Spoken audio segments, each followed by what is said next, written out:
Thank you for watching QTV News. We take a look at stories making headlines in our news.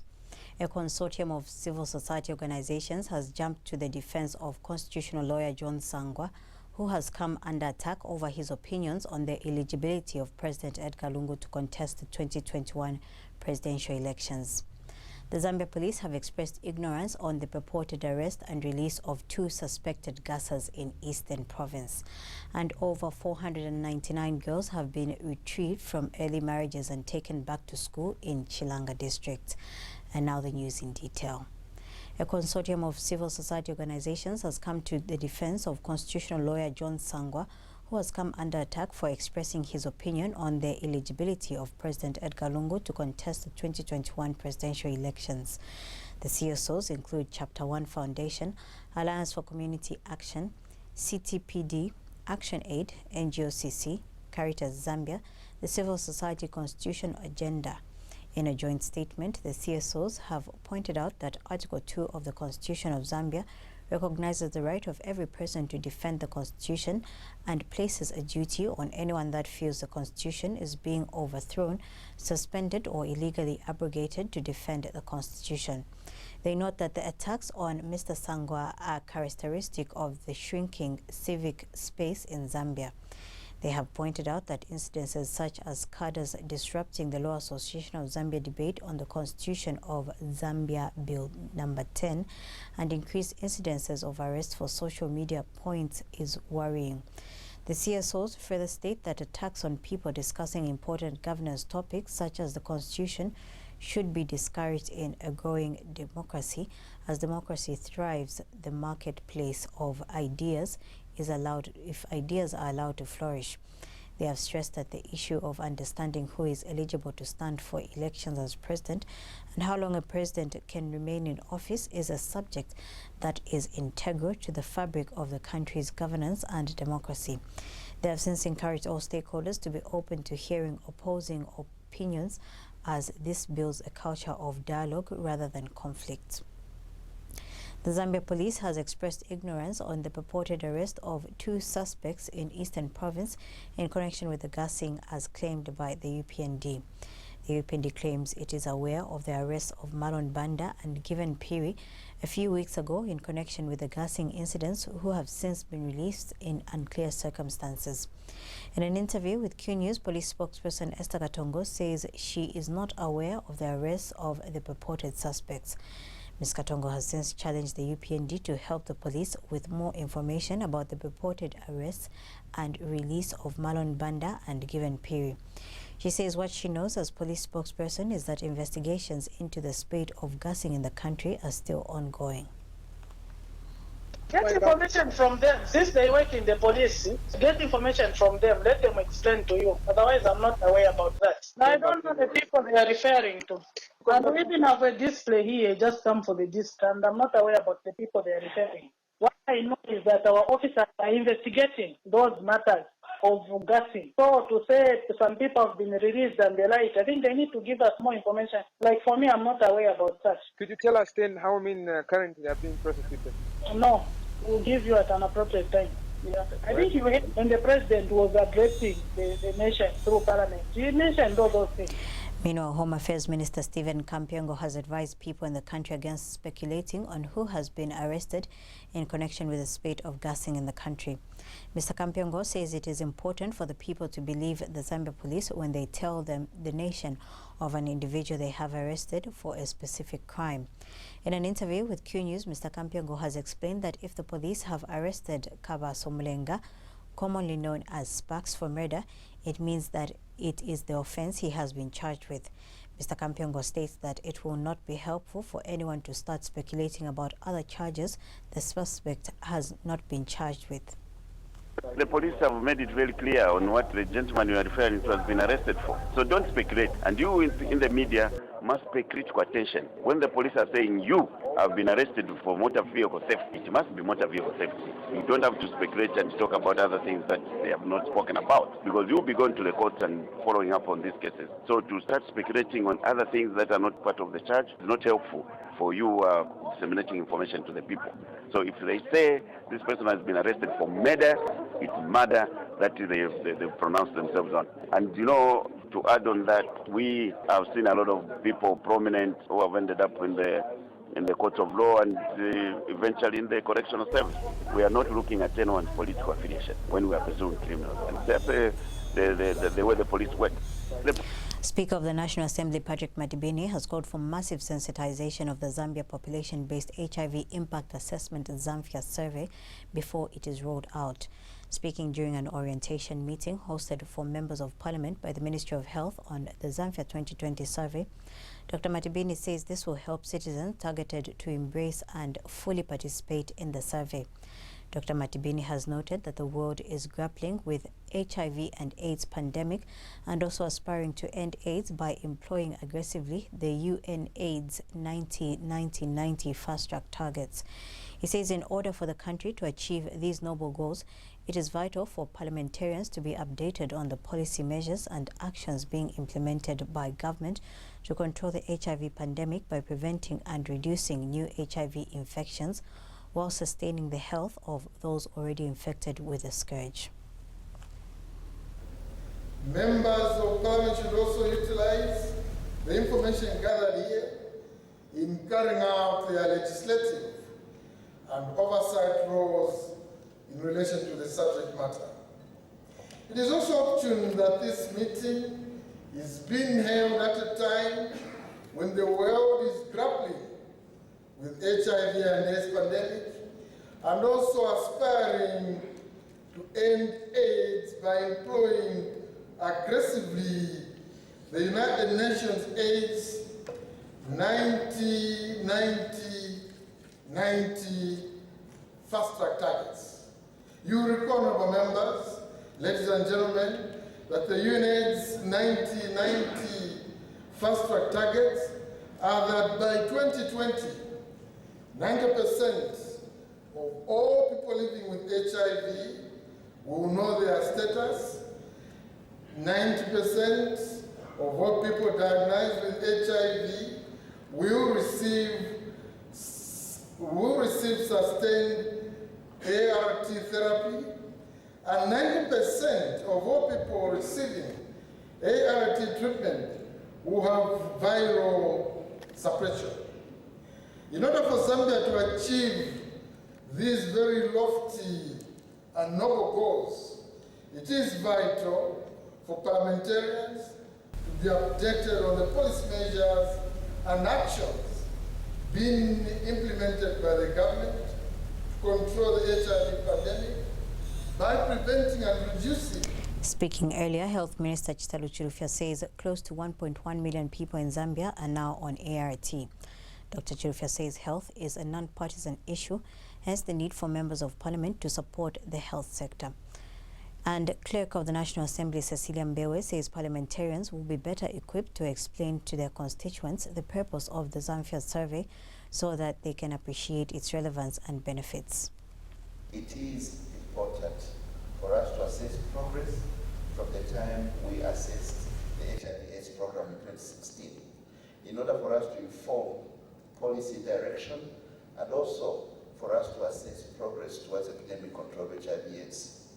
Therefore, Mr. Speaker, you coming to advocate for a population-based survey, it means a lot to us. I place on record our appreciation to the American government for supporting this program and all the partners that work with Zambia to ensure epidemic control of HIV/AIDS. As you may be aware, Mr. Speaker, the meeting has been organized by the Ministry of Health in collaboration with cooperating partners. Honorable members, this meeting is very important as it provides information on the 2020 HIV Impact Assessment Survey. The information on the survey is critical not only to the honorable members of Parliament, but also to the people whom they represent. It is important for us to assess progress. Economist Noah Nkoma says contrary to those suggesting otherwise, the pass-through effects of the coronavirus are already being felt in the Zambian economy. He has disagreed with those suggesting that the effects of the coronavirus on the global economy is yet to affect developing economies in Africa. In an interview with Q News, Mr. Nkoma has cited the drop in copper prices on the international market as an indication that the demand side of the commodity has taken a knock from the effects of the spreading of coronavirus. Mr. Nkoma, who is former Economics Association of Zambia EAZ president, says given that China is Zambia's biggest copper off-taker, the impact of this knock is now being seen in the exchange rate. He states that he therefore agrees with the position taken by other economic experts that the performance of the exchange rate will have a spiral effect on the country's inflation rate. Mr. Nkoma notes that there is very little that Zambia can do to cushion itself from the shocks of coronavirus on the global economy, considering the low levels of the international reserves. So that is the more reason you have also seen that because of the slump in the demand for commodities, that's basically imports. Mind you, China is our biggest off-taker. We are now beginning to see it impacting on our exchange rate because the inflows in terms of foreign exchange have reduced. And as a consequence, the demand still remains high. So the exchange rate has moved adversely to climb up to 15. So when you talk about it, to take time, it's already there. If we had the buffer in terms of reserves, that would have been used, let's say, to support the quarter. But our reserves are at the lowest. So there's little we can do to mitigate. We can only basically continue to hope and pray that the effects of the coronavirus can only be stored when the remedy around the health side of it in terms of treatment and mitigation are in place. So we are at the mercy of the global economy. That's the short and long of it. Run Member of Parliament Joseph Chala says President Edgar Lungu's intention to set up a commission of inquiry into the gassing incidents is an indication that the police have failed. Mr. Chala notes that it has taken so long for the police to bring the situation under control, thereby prompting the head of state to consider constituting a commission of inquiry. He, however, states that the commission of inquiry will simply be a waste of resources. If at all the commission of inquiry would be instituted, that means that wing of government has failed. The police itself has failed. It has failed in the sense that, one, it has took so long for the president to come up with a statement over this issue. Second, it has also took long for the police also to control this mess. But if you have observed what is happening right now, it's like things now have changed the other way around. All those activities of mob justice, gassing, to me, I've seen that it has come to an end. And obviously, it's because maybe certain individuals who might be spearheading of this have been get held of. But I don't see again sense for the government, for President Edgar Lungu to institute the commission of inquiry, because that would be just one way of wasting money. Because we cannot allow the commission of inquiry when the situation is under control already. Because so far, I think you can bear me witness that for the past 1 week, we haven't had any gassing issue. We haven't heard of any mob justice. So why should we consider? Zambia Road Safety Trust, ZRST, has called on government to ensure drivers who cause road traffic accidents resulting in the deaths of people are charged with manslaughter. Last week, at least 28 people died in 2 separate accidents on the Copper Belt involving public service vehicles and trucks. Organization Chairman Daniel Mwamba says government should immediately reform the criminal justice system to send a message to drivers that traffic offences are not minor, particularly when they result in the tragic loss of life or deliberating injury. Mr. Mwamba has told QTV News that the alarmingly high road carnage within such a short period of time is wholly unacceptable and a turning point for firm action against killer drivers. Mr. Mwamba is deeply concerned that the existing lower sentences just enable drivers who have caused enormous suffering to be left off with a paltry penalty, while the bereaved and seriously injured families often feel sentences handed to drivers who have caused their suffering are inadequate, causing additional distress. Chinese ambassador to Zambia Li Ji says that preventing the spread of the coronavirus in Zambia will rely on the general public correctly digesting the prevention messages government is disseminating. Mr. Lee believes that a great deal of preparedness in an event of an outbreak has been done by the Zambian government. He has told QTV News that besides training specialized medical staff, the Zambian government has set a 500 million kwacha contingency emergency fund.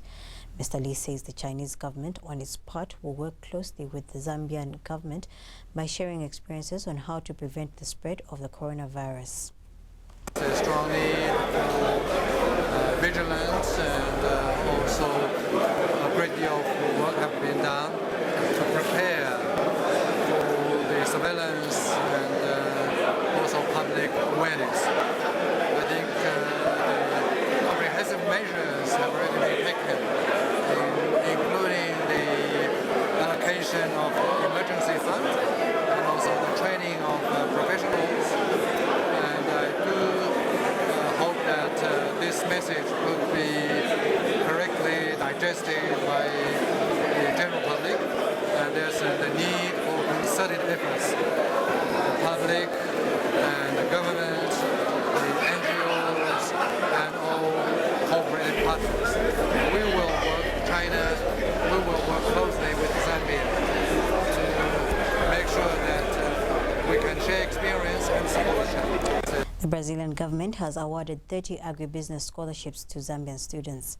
Selected Zambian students are expected to undertake a Portuguese course this year, which is the official language of that country, prior to commencement of studies in February 2021.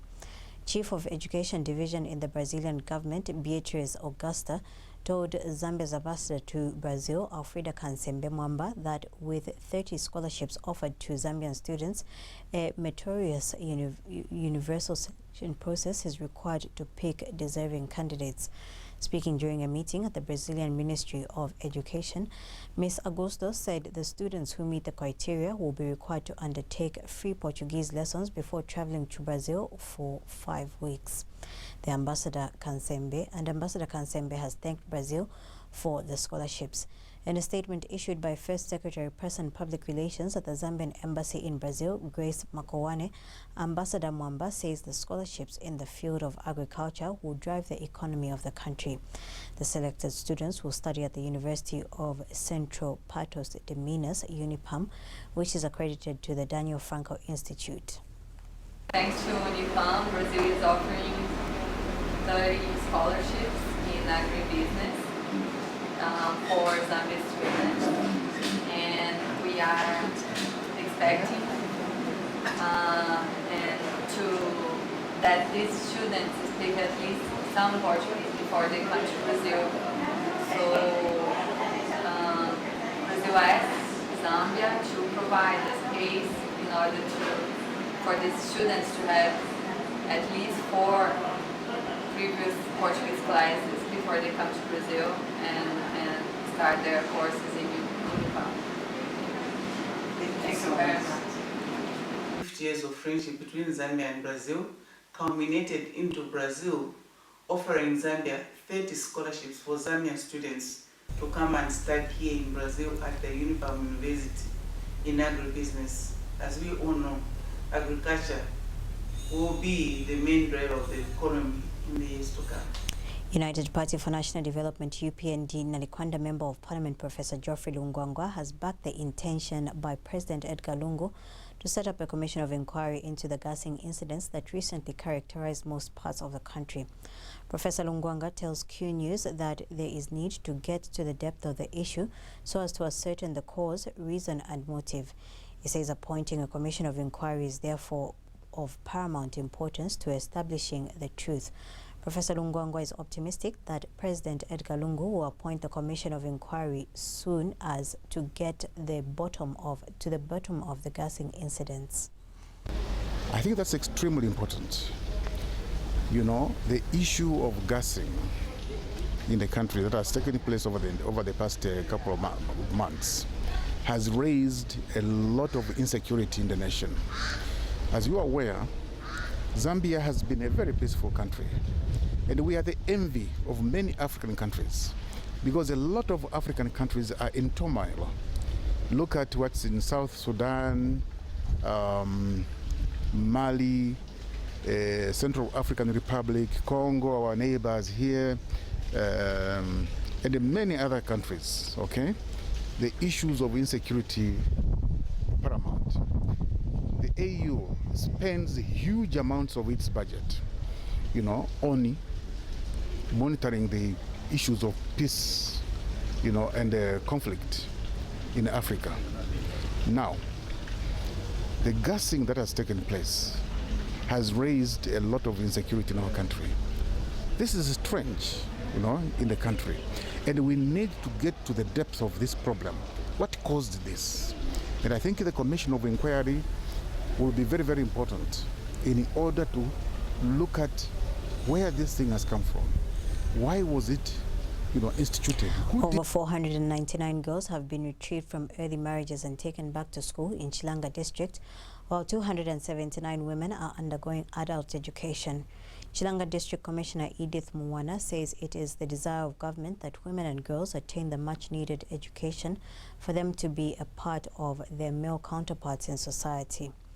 Ms. Muwana notes that low education levels is what makes women to shy away from participating in some community programs and not being at par with the male folk.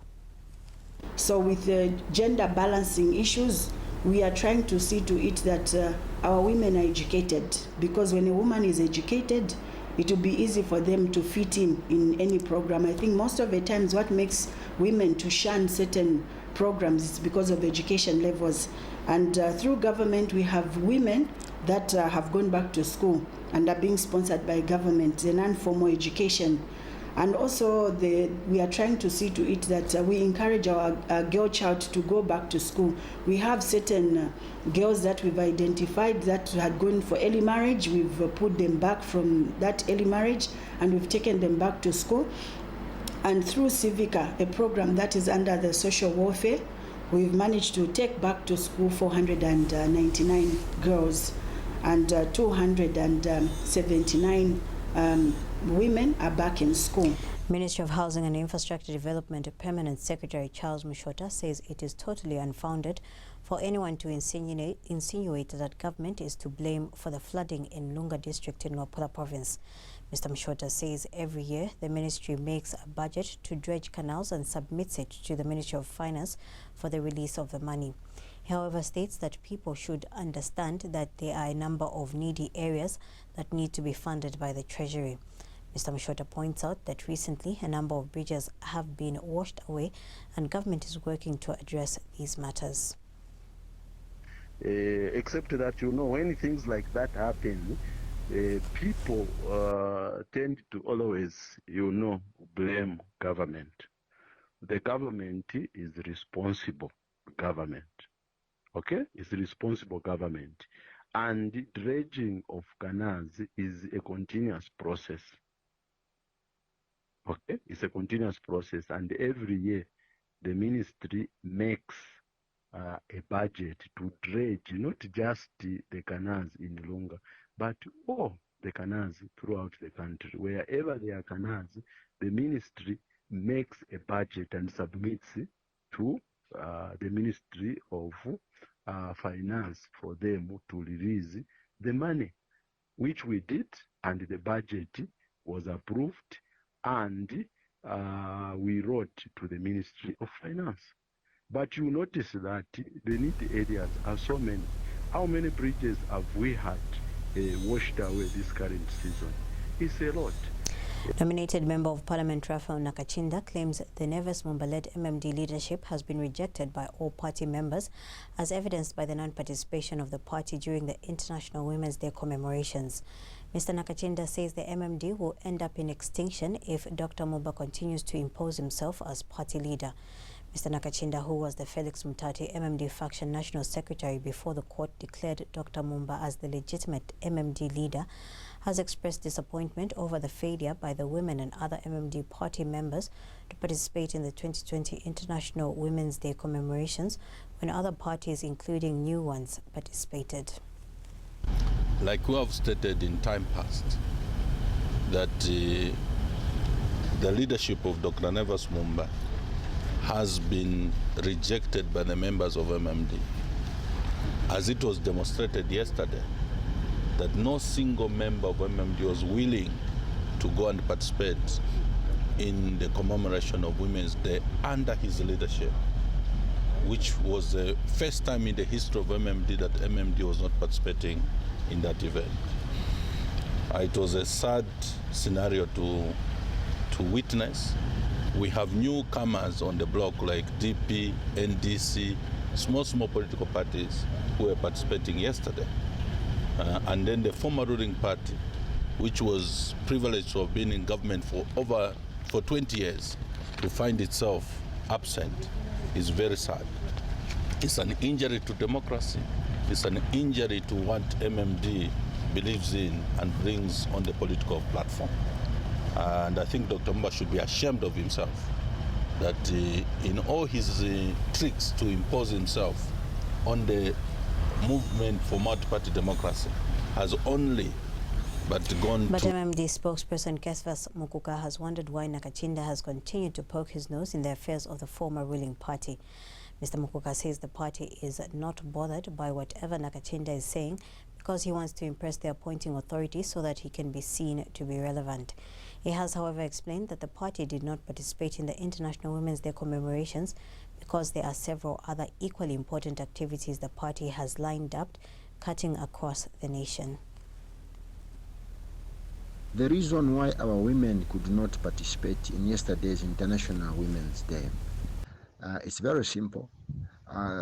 You may wish to know that as a party, MMD, we have lined up a number of activities cutting across the nation. So as I speak to you, this week we have a strategic seminar which is going to take place for 3 consecutive days. Though our women could not march or rather participate in MMD regalia, but I wish to confirm and put on record that our women actually did participate in a way or another. Now, it is very unfortunate that Raphael Nakachinda continues to poke his nose into the affairs of the MMD when things are crystal clear that he is not our member and he has never been our member whatsoever. We know that all these things he's saying, Raphael, he wants to impress the appointing authority so that he should be seen to be doing something. But there are many other things Raphael Nakachinda can do other than day in, day out attacking Dr. Nevas Mumba. The Buy Z campaign has hailed President Edgar Lungu's commitment to promoting the buying of local products as an aspect of patriotism to the country. Buy Z campaign founder Evans Goma says his organization is happy to hear President Lungu in his State of the Nation address stating that government is still implementing the Buy Zambia campaign. Mr. Ngoma has told QTV News that his organization is also delighted that President Lungu has directed all government institutions in the country to support and buy local products. He says it is therefore that all government institutions will from now onwards buy more of Kawambwa tea, Kasama coffee and other confectionaries produced locally. We expect these government institutions to buy more of Kawambwa tea, more of Kasama coffee, more of Munali coffee, and these other products that they usually eat during these meetings. And so when they begin to do that, you know, the whole value chain here will be so awash.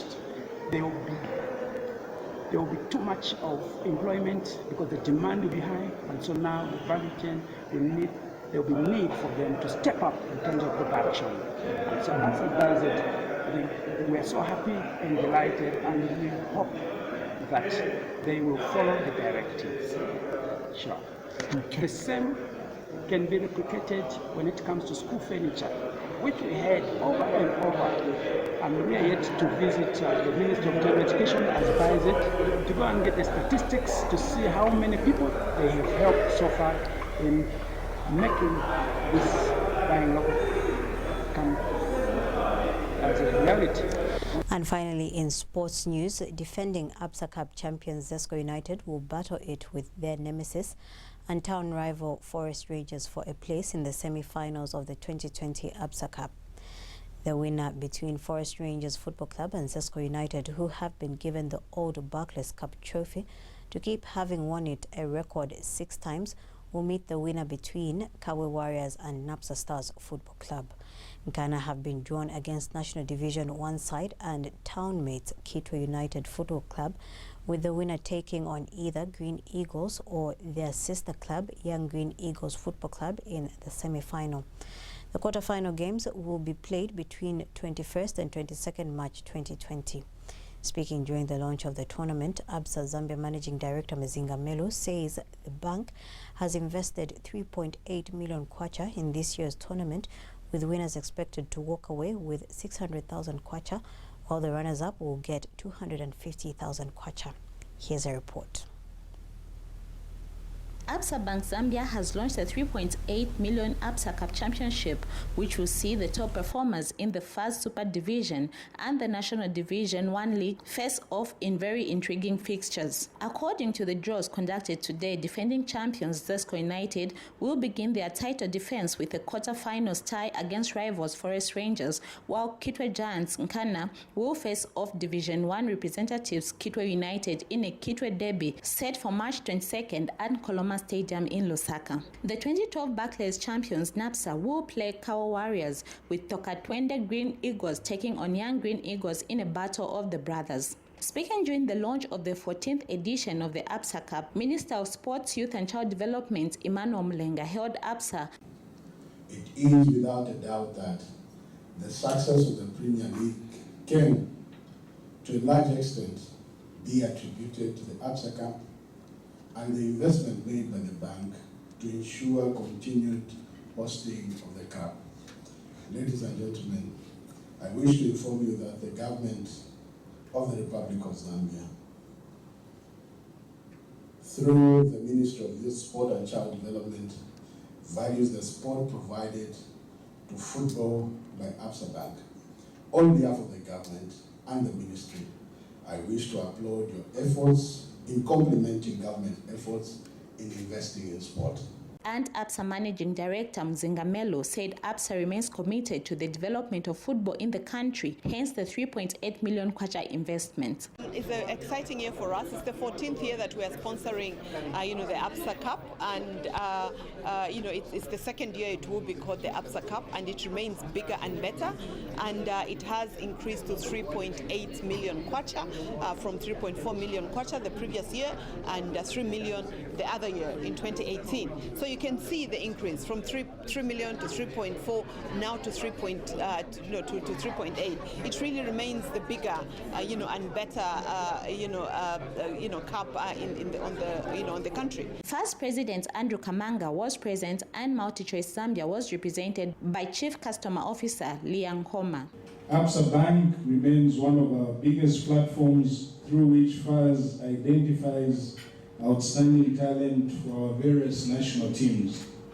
Over the years, we've seen some of the biggest names in the Zambian game rise through the ranks after participating in the ABSA Cup.